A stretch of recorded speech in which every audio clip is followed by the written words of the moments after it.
So I got this video on Twitter that's, I think it's attracting a lot of fair questions and such, right?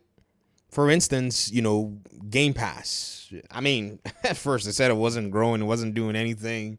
But what many people weren't paying attention to, and I think this is actually the strangest piece of the whole puzzle, was that somewhere, somehow, Game Pass numbers got exposed at the time that Microsoft was trying to acquire Activision Blizzard King.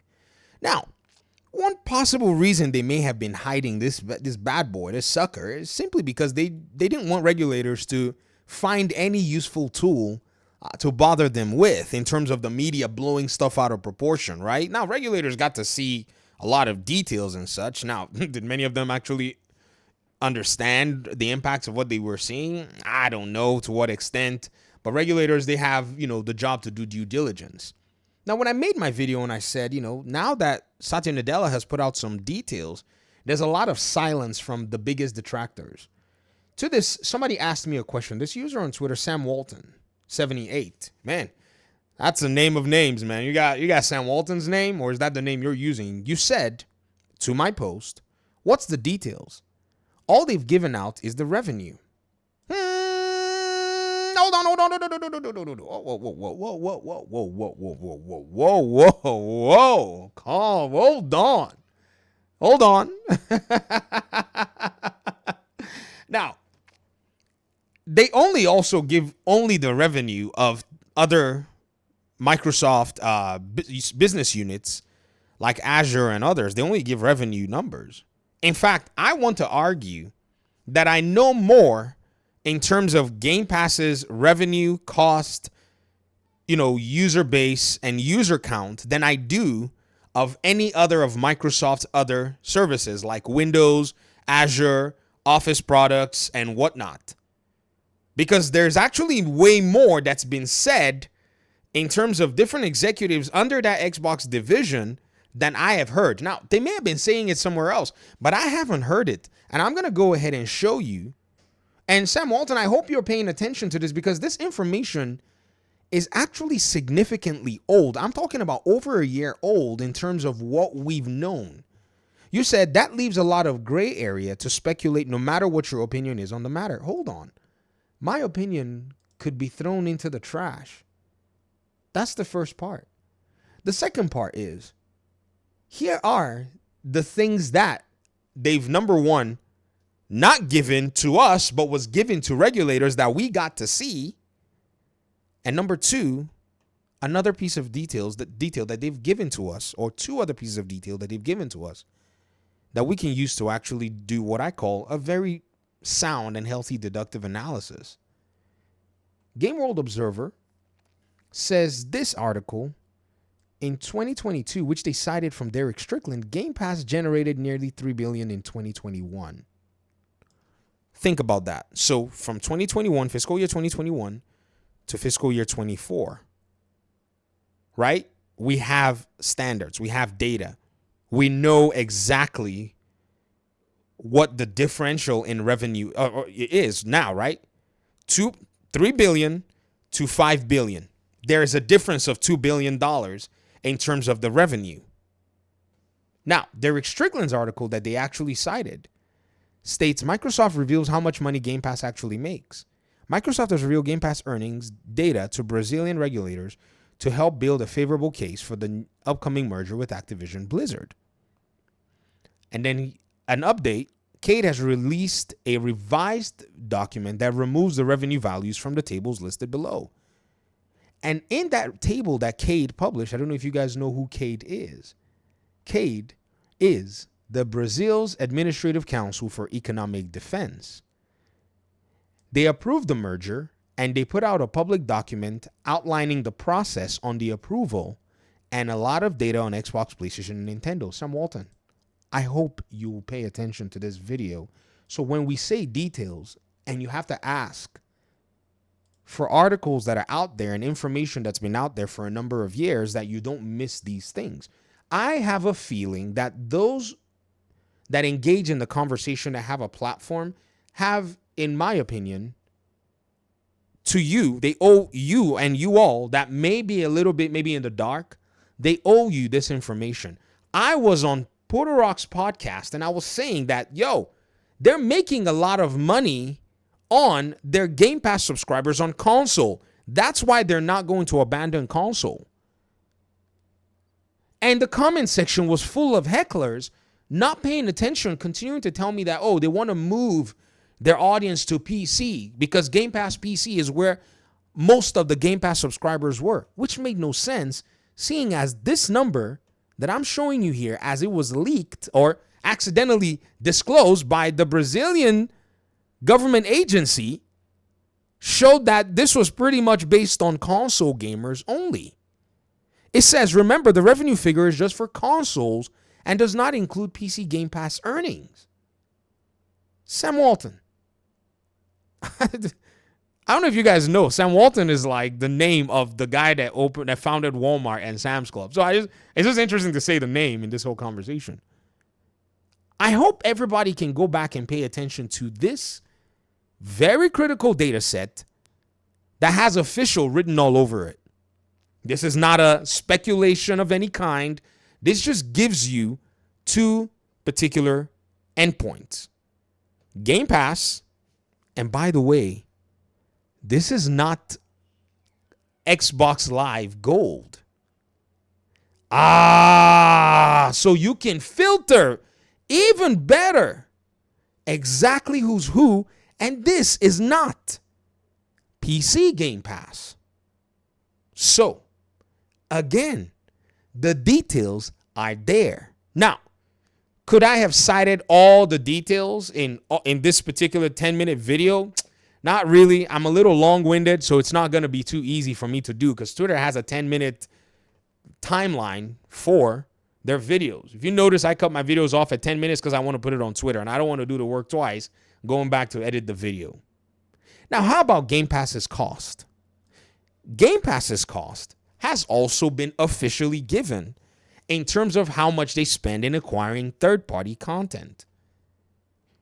In this case, Phil Spencer, on December 31st, I think, let me see.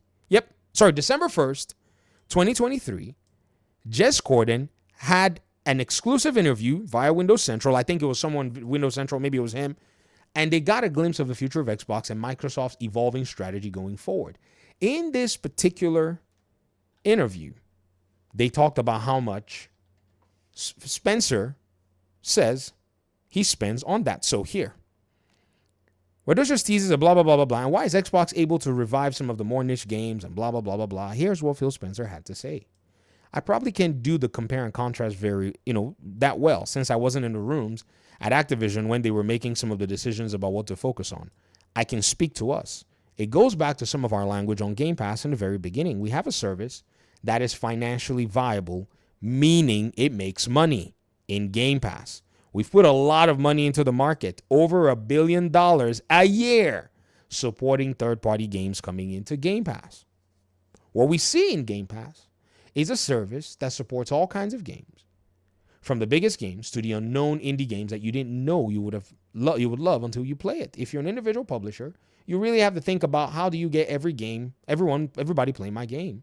I think a lot of the publishers are naturally drawn to making games that are big hit games as possible. We want to do that as well, of course, but because we have a platform and we have a subscription service, having more people play and more stay engaged on the platform, frankly, regardless of the types of games they're playing, is a very viable part of our strategy. Again, you have $3 billion that you got from 2021. You have $5 billion that you got from 2025. You got $1 billion, over $1 billion that you have somewhere in 2024. If you speculate and do decent, not even advanced, just decent addition, multiplication, throw in the cost for whatever it is you want to throw into, you're going to come out with a very healthy possibility. And I know some of you are like, oh, well, how about the games they're developing? They answered that question. We don't add our development costs, which is sound accounting. And then they even went ahead and let Dring know, Christopher Dring, because he's the one that played you all PlayStation fanboys. I'm not saying you are, Sam Walton. Right? Even if they added the cost of their game development annually, it'll still be profitable. It will still be profitable. I mean, are the details not there? I mean, are we missing the details? Is there anything I missed out on? I mean, look at exactly what Chris Drink said. Remember, he was the one who put out that post and says, oh, they don't add game development cost. He waited 24 hours so that every single one of you can eat that big hook, line, and sinker. Then he came out like the next day and said, okay, I need to clarify or correct something. First, Xbox Game Pass is profitable, even when you factor in the lost sales for its first-party teams. Sources who would know have told me. Over 18 months ago, I checked with Xbox about what's included in a Game Pass P&L. Basically, I was looking to see if Game Pass's costs factor in the impact to the unit sales of their internal studios. I was told that first-party games have their own P&L separate to Game Pass as they make money via other means, which is actually quite sensible. Sam Walton, are you listening? Are you listening? Because it's very interesting, and I understand where some of you are coming from. Even though you may not be asking the question about the other the expenses, I had somebody over here that was insinuating that. So he says, how much do you think these budgets were? Small budgets for these so-called bangers? And this person who probably enjoys PlayStation, right, is going to pretend as if PlayStation is not an avenue for these Xbox games to sell. You see what I mean? At one point, they will criticize Xbox for bringing their games to PlayStation. And then on the other hand, they want Xbox to add the cost of developing those games into Game Pass. You can't eat your cake and have it and try to eat it again. For instance, now, Tony Hawk Pro Skater 3 and 4 is one of the new games that's selling on the Xbox ecosystem. In the pre-order list, here we go. Where's that game that's coming very soon? Gears. It's not on the top pre-order list anymore. Where did it go? It disappeared. I guess 2K is not playing with anybody, right? But games like Indiana Jones that we got to see on Matt Piscatella's page, let's go there so that we can kind of, let's bring this thing all out. This is why I said, 10-minute video may not cut it. When Matt Piscatella posted this particular list and showed the top sellers on the PlayStation platform, a game like Forza Horizon 5, Elder Scrolls Oblivion Remastered, Black Ops 6, Doom the Dark Ages, and Indiana Jones The Great Circle, their P&L, their profit and loss, would have to be calculated separately as Game Pass doesn't exist on PlayStation. I think I've given you an exhaustive representation of the details that we have, all of us. This person here says, I'm a shill, and the only reason they made money is because of PlayStation, not Xbox gamers. It's such a pathetic brand. In giving all this data and all these details, this is what people like this come up with. Do you see that? At least some people have enough sense to understand that, some of you truly want to figure out what the information is, perhaps possibly like Sam Walton does. And some of you're just upset that you probably sowed your oats with those who were detracting from Xbox the entire time.